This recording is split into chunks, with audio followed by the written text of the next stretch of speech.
조금 더 빨리 움직이시는 분들은 지금 지방 가거든요. 그러니까 지방 가는 걸 얘기하기 전에 본질을 생각해 봐야 되는 거거든요. 본질. 부동산 투자하는 사람들의 본질을 자세히 보게 되면 우리 입지 투자라고 얘기를 하죠. 네. 그렇죠? 네. 그리고 이번에 우리 상승장 때 봤잖아요.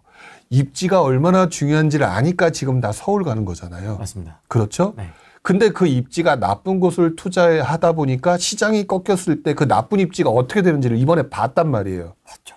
그렇죠? 제대로 보셨잖아요. 제일 먼저 뭐가 터져요? 역전세난 터지잖아요. 네. 팔려고 싸게 내놔도 안 팔리잖아요. 그렇잖아요? 공시지가 1억이 2억 됐다가 갑자기 다시 공시지가 1억 미만으로 갔다고 얘기 들었거든요. 다시 원래대로 원상복귀예요. 네. 즉 입지가 얼마나 중요하다는 걸 느꼈단 말이에요. 네. 근데 그분들이 지금 어디 가고 있다고요? 지방에 중소도시를 가야 된다라고 얘기하는데 뭐를 근거로 얘기를 해요? 갭으로 얘기를 하고 있잖아요. 갭이 본질이에요? 입지가 본질이에요? 입지요. 입지가 본질이에요. 근데 무슨 헛소리를 하고 있냐고요. 그리고 아니다 내 말이 맞다라고 얘기하시는 분이 있으면 배틀 한번 해보자고요. 그 논리에 대해서. 배틀 신청 받습니다, 여러분. 왜 그러느냐. 입지라고 하는 부분들은 시장이 좋을 때는 강력한 상승세를 보이고요. 예. 그러니까 시장이 꺾였을 때는요. 바닥을 받쳐주는 역할을 해주거든요. 근데 입지가 나쁜 곳들은요. 시장이 좋았을 때도 제일 늦게 움직이고요. 시장이 꺾였을 때 제일 먼저 꼬꾸라져요. 그럼 뭐가 안전성이 높아요? 그 구간 내에 오르는 구간이 있겠죠. 중소도시 뭐 이런 데 갭을 보고 들어간다는 거는 그 수많은 입지의 기본적인 요소를 무시한 채 어떤 특정 기간에 급등하는 그거를 노리고 들어가겠다는 거거든요. 전체 플로우의 흐름 속에서 일부 구간을 보면서 들어가겠다는 얘기예요. 안전성을 따졌을 때 이 구간을 보면 어디를 들어가는 게 좋냐. 중소도시는 한마디로 말하면 고수의 영역이에요. 고수도 맨날 잡혀요. 그렇죠. 거기서 그 수렁에 빠져서 사망하는 사람도 나오거든요. 그거를 초보자들한테 얘기를 해준다? 말도 안 되는 소리죠. 갭이라고 하는 투자 기술은 부동산 투자의 본질인 입지라고 하는 부분을 이용한 어떤 특정 시기 하는 투자 방법일 뿐이에요. 근데 자기가 아는 게 갭밖에 없으니까 자기가 돈 번 게 갭 투자로 돈 벌었으니까 특정 시기에 돈 번 기술을 가지고 시장이 바뀌었는데 그 소리를 계속 반복한다? 제가 지금 계속 그것 때문에 요즘에 흥분하고 있거든요. 헛소리 하지 마라. 그거 아니다. 라고 얘기를 하는 거죠. 왜 그러냐면 자 보세요. 갭 투자는요. 절대로 제가 사람들이 포기하지 않는 좀비 같은 투자라고 얘기를 해요. 좀비가 같다고 얘기하거든요. 왜냐하면 사람들이 가지고 있는 본성은 내가 돈이 없기 때문에 소액 투자에 끌려요. 맞습니다. 소액 투자에 끌리기 때문에 이 사람들을 꼬시기에 가장 좋은 방법은 갭 투자예요. 그리고 분양권 투자예요. 이 두 개 투자는 여러분들의 본능을 자극하는 투자라고요.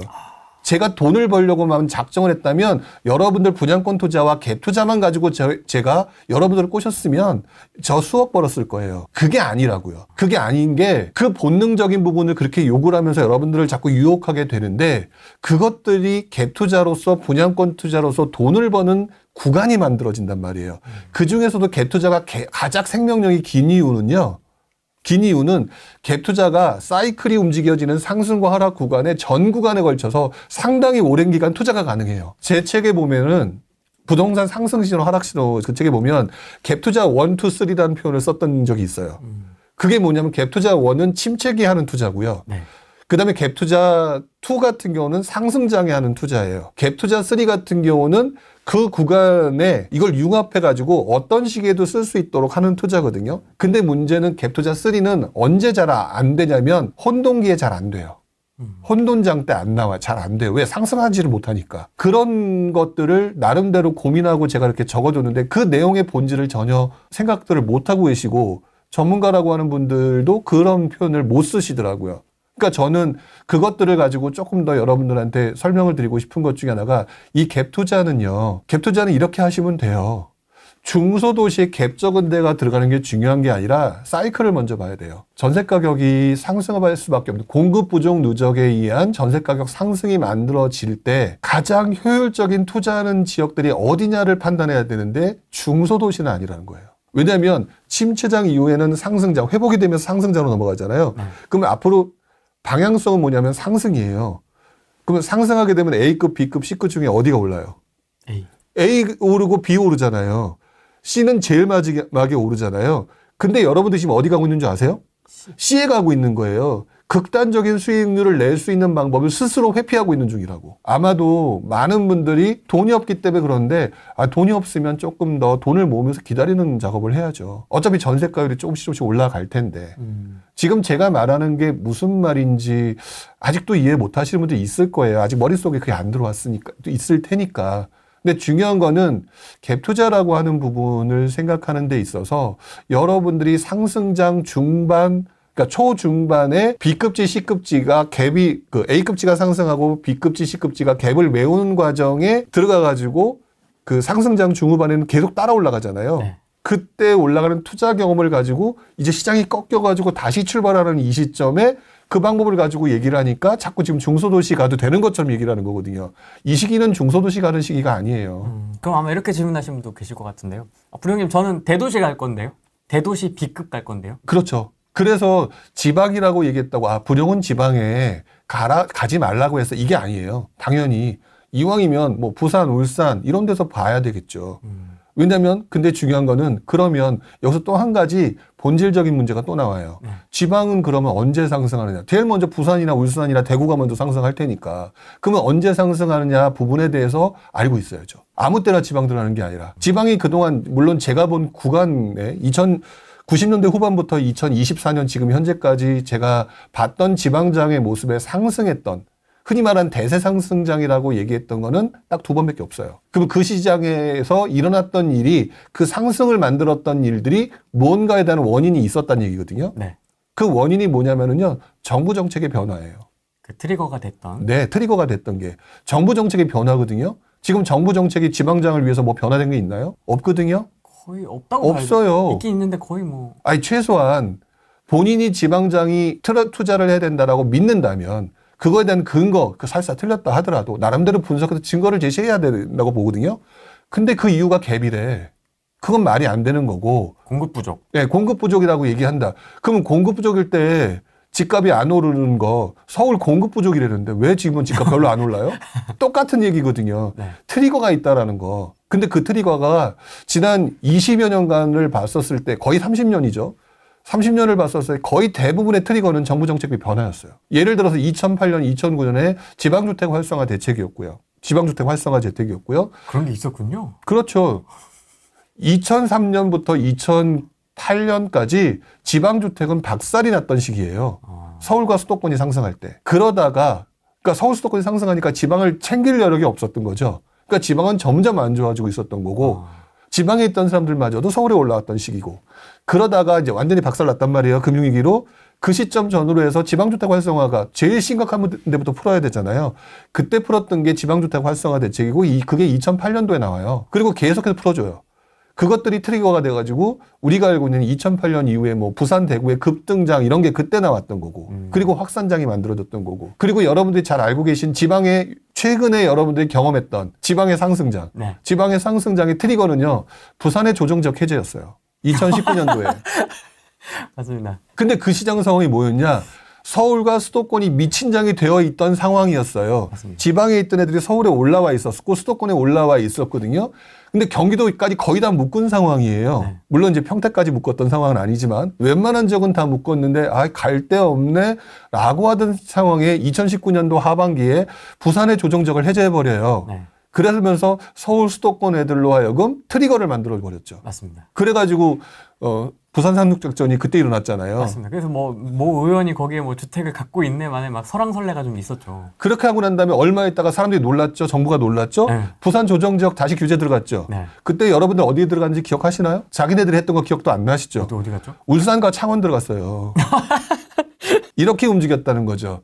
그런데 그런 상황이 만들어지니까 흔히 말하는 대로 트리거가 되고 수요가 실수요뿐만 아니라 투자 수요까지 한꺼번에 몰리는 현상들이 만들어지면서 지방장이 상승한 거거든요. 그런데 지금 뭐가 있냐고요? 없어요. 그렇게 따지면 없네요. 없어요. 없는데 지방장에 가서 돈을 벌어야 된다는 얘기는 냉정하게만 얘기해 볼까요? 전문가분들 그렇게 얘기를 해야지 내가 강입할 수 있는 거 아닌가요? 냉정하게 보면 그렇게밖에 판단이 안 돼요. 그러니까 물론 나도 지금 투자를 하고 싶죠. 투자를 하고 싶으니까 그런 데를 듣고 믿고 싶겠죠. 그런데 그러려면은 논리가 명확하거나 그때 상황을 갖다 복기를 하면서 한 번쯤 확인해 봐야 된다는 거고 그 당시 상황을 이렇게 자세하게 제가 얘기를 해드릴 수 있는 것 중에 하나가 저 역시도 실패하기 싫었기 때문에 그때의 상황을 다 다시 복귀하고 나중에 그것들을 반복하고 하는 과정에서 깨달음을 얻었던 거거든요. 투자를 해서 실패도 했고 뭐뭐해서 잘못도 됐고 그런 과정이 있는데 여러분들은 상당수는 날로 먹으려고 하시잖아요. 그게 문제라는 거예요. 아, 그럼 부령님도 옛날 지방장 때 지방 투자도 이렇게 하셨어요? 아니 저는 지방을 속된 말로 무시했어요. 그러니까 옛날 사람인가 봐요. 그래서 지방에 들어가면 왠지 돈을 벌 수 있을 것 같다라기보다는 왠지 전원 생활을 해야 될 것. 그 설사 부산도 있는데 자꾸 이런 생각이 들다 보니까 저도 편견을 가지고 못했죠. 그래서 저 같은 경우는 그 당시에 경매에 집중하고 있었어요. 그러다가 경매 지방법원에 내려갔다가 지방장에서 투자하시는 분이 또 경매 지방법원으로 막 다니시는 분들 계셨거든요. 네. 그분들을 만나서 그때 지방장의 분위기를 제대로 알았죠. 그러니까 저도 그때는 분위기 파악을 제대로 못했던 시절이었던 것 같아요. 그래서 좀 더 철저하게 복귀를 네, 그러려고 되게 애를 썼던 거고. 해오셨겠네요. 그러다 보니까 우연히 지금도 기억나는데 그때 이제 그렇게 하다 보니까 저는 이제 그 당시 서울 수도권이 완전 박살나니까 네.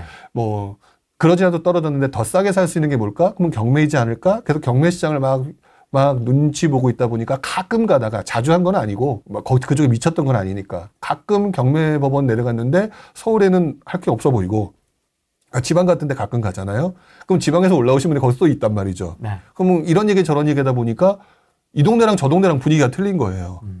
뭐지 라고 하는 그런 과정들을 겪었던 것 같아요. 그리고 난 다음에 지방장에 계신 분들까지도 이제 이번 서울 수도권의 상승장 때 다시 그분들이 또 올라오시더라고요. 그래서 이렇게 계속 바뀌는구나. 그래서 그것들을 좀 정리하는 과정이 좀 오래 걸렸어요.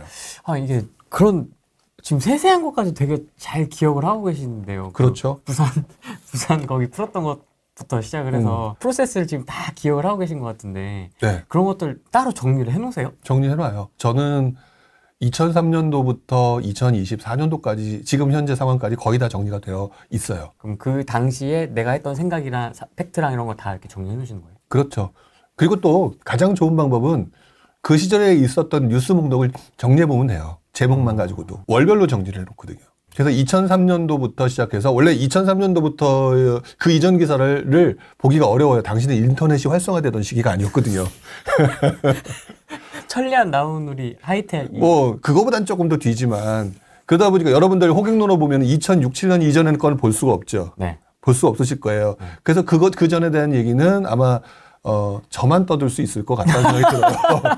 물론 뭐 저보다 더 오래되신 분들이 계시니까 네. 그분들도 떠드시고 얘기하실 수 있는 능력 되신다고 보는데 네. 일단 기본적으로 그때부터 지금까지는 나름대로는 정리해 두고 있어요. 지금 이제 2024년이잖아요. 정확히 말하면 지금 2022년까지 정리가 돼 있어요. 그러니까 제가 시간 날 때 또 이제 2023년과 2023년에 윤석열 대통령이 당선됐던 그 시절부터는 지금 정리 중이에요. 그러면 그런 거 보면서도 좀 되게 재밌게 지켜보셨겠네요. 왜냐면 20 몇 년을 이렇게 딱 정말 돌 하루방 같이 딱 지키고 계셨는데 그러니까 저를 너무 좋게 평가해 주시는 거고 제가 그런 느낌을 받은 적은 있어요. 그러니까 뭐냐면 이거는 함부로 얘기하기는 좀 그렇긴 한데 예. 유튜브 출연을 하거나 유튜브에 누구를 모시잖아요. 네. 그 얘기를 듣다 보면 네. 라고 하는 게 있어요. 오셔서 얘기를 듣다 보면 그분은 그것을 확신하고 얘기를 하시는데 네. 아이고 아직 모르시는구나 라는 느낌이 들 때가 몇 번 있었죠. 가장 대표적인 것 중에 하나가 어떤 분을 얘기할 수는 없겠죠. 어떤 분을 얘기할 수는 없는데 네. 저는 몇 번에 걸쳐서 그 경험한 것 중에서 공시지가 1억 미만 추천하시는 이유 그거를 들을 때 조금 라는 거라든지 그 2021년도 2년도에 대구를 추천하셨던 분, 분양권을 추천하셨던 분들. 네. 지금 와서 이제 말씀드리는 거지만 당시 제 방송에서 그렇게 말씀하셨던 내용은 다 잘라냈어요. 아 진짜요? 네. 제 의도에 따라서. 그래서 추천하셨던 내용이 제가 볼 때는 아니다 싶은 거는 그 유튜브에서 잘라내기도 했었었죠.